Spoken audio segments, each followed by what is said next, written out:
Hi மக்களே, எல்லாருக்கும் வணக்கம். இன்றைக்கி நம்ம என்ன வீடியோ பார்க்க போகிறோம் அப்படின்னா, நம்ம ராமேஸ்வரத்துலேருந்து கிளம்பி போன 2 ட்ரெயின், அதாவது மதுரை ட்ரெயின் ஒன்று, அதே மாதிரி சென்னை தாம்பரம் போகிற ட்ரெயினும் கிட்டத்தட்ட 3 மணி நேரமாக குந்துவால் அப்படிங்கிற ஒரு இடத்துல வந்து நிறுத்தி வச்சுருக்காங்க. என்ன காரணம் அப்படின்னா, பாம்பன் புதிய பாலத்தில் ஏதோ கொஞ்சம் இஷ்யூ இருக்கிறதுனால பாலத்தில் வந்து ரயில் போக முடியாது அப்படிங்கிற ஒரு நியூஸ் வந்துக்கிட்டு இருக்குது.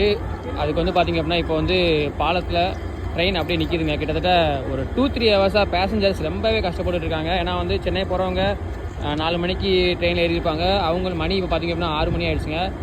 2:30 மணிக்கு வந்த ட்ரெயினும் வந்து இன்னும் அதே இடத்துல நிற்கிதுங்க. கிட்டத்தட்ட 3 மணி நேரமாக வந்து ஒரே இடத்துல நிற்கிது. ஸோ இந்த மாதிரியான ஒரு காட்சிகள் தான் நம்ம பார்த்துட்ருக்கோம். ஸோ உங்களோட ஃப்ரெண்ட்ஸ், ஃபேமிலி யாராவது சென்னை இந்த மாதிரி பேசஞ்சர் ட்ரெயினில் வந்து வந்துட்டுருக்காங்க அப்படின்னா, உங்களோட